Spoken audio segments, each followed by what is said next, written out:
در مرکز سرطان شناسی سیمونتون تگزاس 10 نفر که دیگه از نظر شیمی درمانی هم جوابشون رد شده بود و دیگه اینها به هیچ عنوان دیگه امیدی به زندگی نبود، با آقای کاندایر جلسه ای رو میذارن.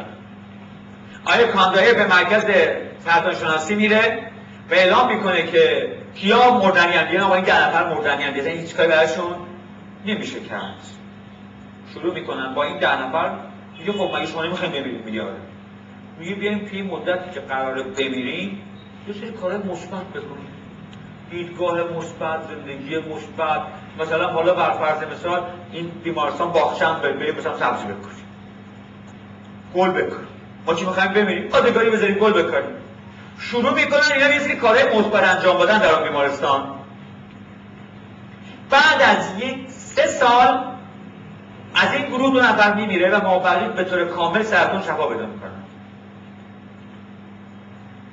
هر نوع آزمایشی رو اینا میکنن میگن کانسر دیگه ندارن، سرطان دیگه ندارن.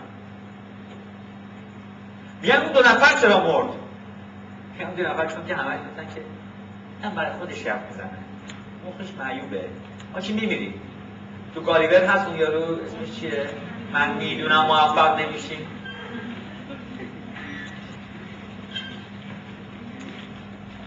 من یاد یه قصه قدیمی میندازه دوستان. نمیدونم در کجا شنیدن این قصه رو، اما یه کشوری هست درسته 2 نفر رو زندانی میکنن در یک برجی. 2 تا زندانی میذارند. زندانی اول هر روز غروب که میشد میومد از بالای این پنجره به آسمان نگاه میکرد و زندانی دوم همیشه به پایین نگاه میکرد. بعد از گذشت مدت کوتاهی زندانی اول میمیره. زندانی دوم مدت 10 سالی در اون زندان میمونه، بعد آزاد میشه. بهش میگن تو چجوری طاقت آوردی؟ پس من زندانی نبودم. میگه بس فرق تو با دوست چی بود؟ میگفت دوست من همیشه به خاطر اون پایین نگاه میکرد. پایین زندان ها معمولا آشغال میریزن، کثیفه. میگفت همیشه به خاطر میآورد که وقتی داشت در میرفت به اون سیم خاردارا گیر کرد و بدنش زخم شد و بعد زندان انفرادی کشید و چقدر کتک خورد و هر روز اون رو نگاه میکرد و اون خاطره رو هر روزه برای خودش زنده میکرد. اما من اصلا نگاه میکردم گفتم عجب کائناتی، عجب ستاره هایی، عجب باحال اون بالا برم بالا ببینم چه خبره. و هر دفعه سوار یه ستاره میشدم و میگشتم.